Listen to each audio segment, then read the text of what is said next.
Julho de 2022, chegando um filme lá na Netflix que é considerado o filme mais caro produzido pela plataforma até agora, ali na base dos 200 milhões de dólares. Bem, é um filme cheio de ação, suspense, correria por rua, de tudo quanto é lugar, carro voando, explodindo, prédio explodindo também, muita ação, um elenco que é uma constelação, rapaz. Mas o filme também é um pouquinho raso, sabe? E é sobre isso que eu quero falar. Bem-vindos ao canal Leitura Pop, eu sou Paulo Boca Nunes e nesse vídeo eu vou falar sobre Agente Oculto. Vambora pro vídeo! Uma coisa que se espera de um filme de 2 horas de duração, um pouquinho mais, é que o roteiro não seja assim, daquele tipo, e fica deixando ponta solta para tudo quanto é lado e a gente fica pensando, tá, e agora? E aquela pontinha ali vai ficar ligada onde? E os seus personagens, tanto protagonistas quanto antagonistas, eles sejam bem desenvolvidos e que as suas ações revelem as coisas sobre eles. E aí a gente até, de certa forma, vai juntando essas pontas soltas. Só que Agente Oculto trouxe uma coisa um pouco diferente disso. Cometeu alguns pecadinhos nesse aspecto. O Agente Oculto tem o roteiro de Christopher Marcus e Stephen McFeely, que também assinam Capitão América Guerra Civil, Vingadores Guerra Infinita e Vingadores Ultimato. E o roteiro segue bem próximo, ou razoavelmente próximo do livro de Grey Man, onde se inspira, o livro de Mark Greaney. Na verdade, é uma série de 11 livros e o arco central do filme se baseia no primeiro livro, apesar de algumas alterações ou adaptações feitas. Esse filme também tem a direção do Anthony e do Joey Russo, aquela dupla lá da Marvel. Mas aqui, parece assim que ele já tem uma formulazinha para tudo quanto é tipo de filme. E aí a gente tem que tomar um certo cuidado, porque senão a gente cai numa coisa assim tipo mesmice, ou uma fórmula que pode ser usada para todo e qualquer tipo de filme. Basta apenas convidar algumas estrelas aqui e ali, sabe, para dar uma sacudida, para dar um up na audiência. Isso pode dar assim um pouquinho de errado também, sabe? A história segue o agente Cortland Gentry, um agente da CIA conhecido por Sierra 6. Sierra é um programa, assim, vamos dizer assim, de cantinho lá da CIA, onde os seus agentes, eles fazem aqueles servicinhos sujinhos e que não podem ser feitos, nem podem ser conectados àquela agência. Então, o Cortland Gentry é um desses agentes mão suja. O começo mostra o Kirtland, ou Kurt, lá na penitenciária, e recebendo a visita do Donald Fitzroy, que é um dos cabeção lá da CIA. E ali ele faz uma proposta para o Kurt fazer parte desse projeto Sierra.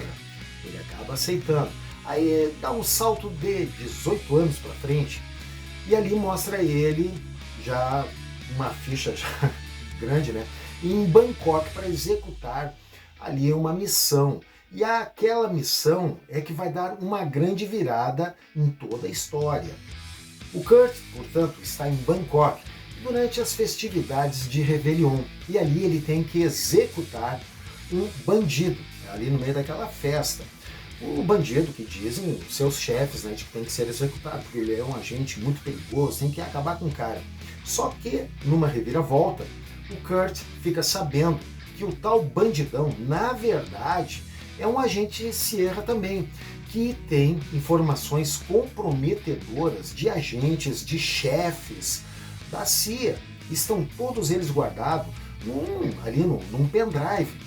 E aí, o cara próximo de morrer, dá para o Kurt aquilo ali e ainda avisa.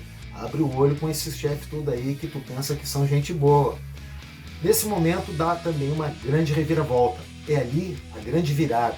O Kurt, ele ficou sabendo, os chefes dele querem saber se ele encontrou alguma coisa nos bolsos desse cara que morreu, e ele pula fora da jogada. A partir daí, os cabeções lá da CIA vão atrás do Kurt por tudo quanto é canto do mundo, rapaz, para fazer 2 coisas.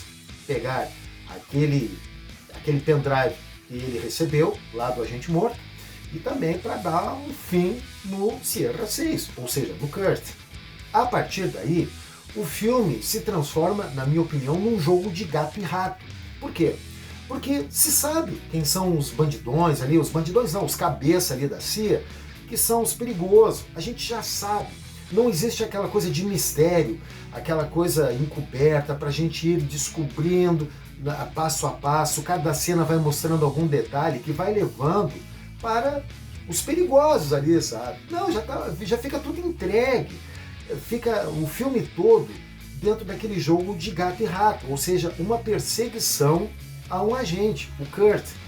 E para mim perde a graça isso aí. Não é um jogo, um filme de mistério, pra gente ir desvendando as coisas, cada cena revelando alguma coisa. Não. Lá no começo já tá tudo entregue. Alguns personagens se aliam ao Kurt, que sabem também bastante coisa sobre a CIA, e eles querem ajudar o Kurt a levar aquele pendrive até as autoridades competentes e assim denunciar aqueles cabeção tudo lá da CIA. O detalhe é que ali também existiam algumas, vamos dizer assim, certas superficialidades que, puxa, na minha opinião, deveria ter sido mais desenvolvido. Uma das coisas é o personagem Donald Fitzroy, que tem uma sobrinha, a Claire, e ficou aos cuidados do Kurt, para cuidar dela. Ali teve uma coisinha, do Donald Fitzroy, teve muita coisa contada. Ficou aquela coisa assim superficial. O que é contado para mim é superficial, não é mostrado, tu não tem aquela identificação, tu não tem uma relação direta com o espectador com relação àquilo ali. O que é contado para mim é complicado. E também a questão do Kurt, ele tem uma certa afetividade pela garota que, na minha opinião, não se justifica muito. E lá no final isso é mostrado, né, essa afetividade, e aí tu te pergunta, tá, mas como é que veio surgindo tudo isso, sabe? Na minha opinião, não tem muita coisa ali desenvolvida para se justificar aquilo ali. Para mim, foi sim superficial. Lá no final, essa afetividade do Kurt com a Claire, a sobrinha do Fitzroy. O filme, como eu disse, se transforma num grande jogo de gato e rato. E as ações, elas se espalham por várias localidades do mundo. Bangkok, Alemanha, Áustria, a Croácia. E ali, nesse jogo de gato e rato, temos o Kurt, que é o protagonista, que todo mundo quer pegar, e temos o antagonista, que é o Lloyd Hansen, interpretado pelo Chris Evans. Esse cara, esse bandidão, era um agente Sierra, saiu do jogo todo, ficou multimilionário fazendo esses jogos dele aí meio sujinho, e é ele que contrata vários bandidos por tudo quanto é canto do mundo para sair atrás do Kurt. E ali, como eu disse, esse jogo de gato e rato, esses bandidões todos contratados, é que fazem todo esse jogo de explosão, de correria, essa ação frenética e intensa de tirar o fôlego. Tem sequências ali, olha, bem pesadas e bacana de se ver. Mas como eu disse, é ação pela ação, é aquela correria pela correria. É um jogo de gato e rato, não passa disso. Em relação a esses personagens, a gente pode falar assim, ó, o Ryan Gosling, que faz o Kurt, e o Chris Evans, que faz o Lloyd Hansen, o antagonista, o grande bandidão inimigo do Kurt. Bom, os dois, em alguns momentos, eles usam assim de piadinhas, umas piadinhas assim até meio sujinha, uma coisa assim meio sarcástica, tudo. Às vezes dá uma lembrada, pelo risinho, pelo jeitão, lembra um pouco o Deadpool. Claro que eu estou exagerando aqui, mas lembra um pouquinho. Aí fica aquela coisa assim, poxa, então a gente está trazendo algumas coisinhas que já foram feitas, de piadinhas, de joguinhos. Alerta Vermelho foi assim, tinha muita piadinha, certo? E dá até para se dizer o porquê, por causa dos atores. Mas se fez isso também aqui em Agente Oculto. E eu não sei se às vezes isso é uma boa pedida, não sei se isso aí atrapalha um pouquinho a questão do andamento do filme. Parece assim mais uma diversão mesmo, deixar a coisa muito leve, para depois a gente ver aquele monte de explosão e prédio caindo. Duas coisas nesse filme me deixaram muito assim, poxa, que pena, né? O centro de conflitos. É muita coisa, cara. É tudo aqui, ali, sabe? A gente tem que ficar juntando, tá? E agora onde é que um e outro estão? São vários centros de conflito que os personagens envolvidos na trama, cada um estava numa localidade ou num ponto, e aí tu ficar ligando, tá? E agora como é que isso está se relacionando? Onde é que eles estão? Eu acho que é muita coisa lá, e aqui, e lá, essa coisa toda. é muita dispersão pro meu gosto, porque daí a gente tem que juntar isso aí tudo. É importante a gente juntar. A outra coisinha que me incomoda e já está se repetindo demais em tudo quanto é filme é o uso excessivo do flashback. Para quê? Se é para explicar alguma coisa do personagem, alguma coisa do caráter, da personalidade, por que ele age assim, por que ele age assado, joga-se um flashback para mostrar alguma coisinha desse personagem que aconteceu lá no passado e que pode ter uma relação com as ações do presente dele. Só que isso aí acontece de um jeito assim, no meio do filme. Quando a ação já está ali, sabe, desenvolvendo, aí lá pela santa um flashback.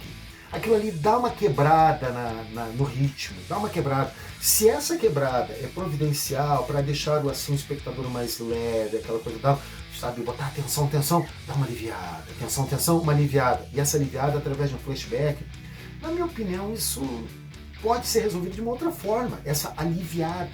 E não com o flashback, porque ele quebra, na minha opinião, isso aí. Porque o que acontece muitas vezes? Quando vem o flashback, a gente se pergunta, tá, mas aquilo ali é o quê? Ah, aquilo ali é tal coisa que se justifica, que justifica o porquê que o personagem é assim, é assado. A gente tem que se reconectar com o que é mostrado na cena de flashback e depois voltar para a sequência normal do filme.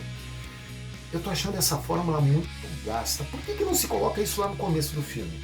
Por que isso não aparece lá no começo para evitar essas coisas assim, sabe, de ficar cortando o ritmo? Não dá. Eu não gosto muito disso não. Essa fórmula já está muito repetida e isso me incomoda.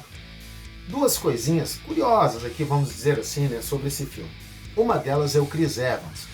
Ele fez, pelo segundo filme consecutivo, ele fez um personagem assim, malvadão. E ele fez esse personagem totalmente diferente daquele Capitão América que ele fez durante 8 anos lá na Marvel. Claro, aquele bigodinho dele ali tá meio esquisito, né? Ó, vamos se ligar nisso aí. Só que algumas coisas ali, não sei, ele é muito malvadão e ele apresenta um perfil de personagem, um visual de personagem, né? Vamos dizer assim, um visual de personagem bem diferente do que se vê de um bandidão. Eu até acho melhor ficar aquela coisa do bandidão, com aquela cara de mal, aquela cicatriz aqui, aquela coisa toda, eu sou muito mal. Também não dá, rapaz. Mas também aquele bigodinho tá muito estranho, né? A outra coisa curiosa é a participação do Wagner Moura nesse filme. Que eu olhei assim, para aquele personagem, e pensei, mas esse cara tá parecendo com alguém que eu conheço. Eu não tinha dado uma olhada ainda no elenco. Eu vi alguns figurões ali, uns medalhões, tá, fiquei tranquilo. Mas eu não vi o elenco, né, antes de assistir ao filme. Aí depois, vamos dar uma olhada agora, né, vamos falar sobre o filme. Aí eu vi Wagner Moura, pô, mas pera um pouquinho, cara, é mesmo. Ele tá muito diferente daquele Wagner Moura que a gente tá acostumado. Né, dos filmes que ele, das novelas que ele fez aqui no Brasil, e foi bem interessante aquele personagem dele. Então, olha, uma participação muito boa, e olha, o cara tá descolando o inglês legal, rapaz. Olha, a carreira dele já tá se construindo de forma bem sólida lá fora. Resumindo, o filme é bom. Quem gosta de correria, ação, explosão, essa coisa toda, olha, vai se lavar nessa aí, velho. Vai gostar pra caramba desse filme. Tem tudo ali. Tu vai ver ali os seus medalhões também, aquela coisa toda. O filme não é ruim, certo? Ele tem algumas superficialidades que me incomodam para alguém que gosta de um roteiro bem desenvolvido e uma direção bem desenvolvida também, bem feitinha. Não dá para dizer que a direção é ruim. Não. A proposta deles é a seguinte, ó. Nós vamos fazer um filme para ser digerido. Não é um filme que vai ficar para a eternidade, daqueles clássicos do cinema. Não vai ser mesmo. Mas é um filme bom para você assistir numa tarde aí de sábado, de domingo, tomando alguma coisinha, uma pipoca. Vale a pena, é bom. Para divertimento, é uma boa pedida. E é isso aí, pessoal. Se você já assistiu esse filme, deixa aqui nos comentários o que você achou. Se não assistiu, vai lá que vale a pena, é um filmezinho muito bom. E se você gostou desse vídeo, já deixa o teu like, teu joinha. E se não é inscrito, inscreva-se no canal e acione o sininho de notificações para o YouTube te avisar quando a gente subir um vídeo novo. Porque agora a gente só se vê no próximo vídeo. Tchau!